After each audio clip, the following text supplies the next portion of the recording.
చేస్తారు.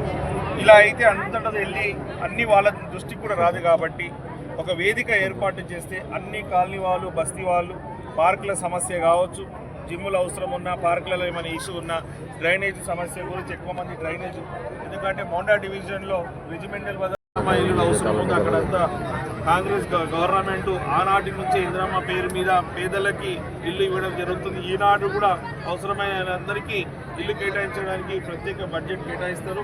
మన దగ్గర ఎవరైతే స్థలాలు ఉందో వాళ్ళు కూడా కట్టుకోవడానికి 5 లక్షల రూపాయలు కూడా ఇస్తారు. కాబట్టి మీకు అందరికీ తెలుసు, స్వయాన ఒక 3-4 రోజుల క్రితం కలెక్టర్ గారే మన అంబేద్కర్ నగర్కి విజిట్ చేసి మరీ వారు తెలుసుకొని కడతాను. ఇప్పుడు కూడా మన అదే మాదిరిగా వివేకానంద కాలనీ వాళ్ళు కూడా వారు కూడా వచ్చి ఇందిరమ్మ ఇల్లులు వాళ్ళ బస్తీ అందరికీ ఇల్లులు కట్టియాలా, లేకుంటే ఇందిరమ్మ ఇల్లులు 5 లక్షల స్కీమ్ అన్న వాళ్ళకి వర్తిస్తట్టు చేయాలని అడగడం జరిగింది.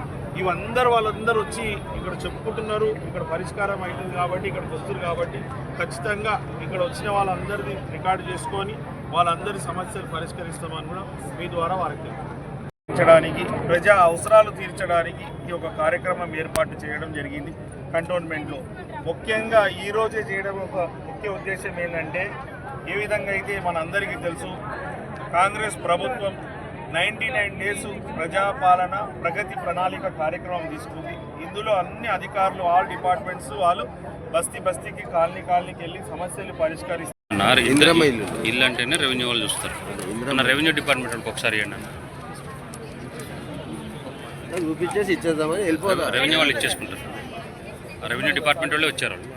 ఓకేనా? నేనేమని అంటారు వాళ్ళు, నేనేం పెడతలేదు.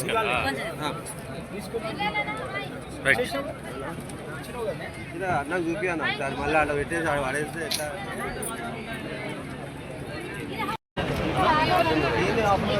అరే అమ్మారు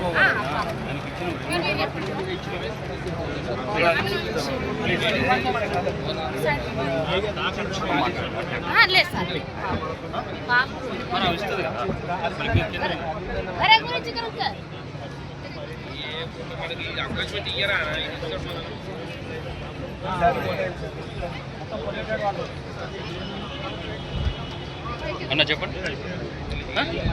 లైన్లో అన్న ఈ పేపర్ కొత్త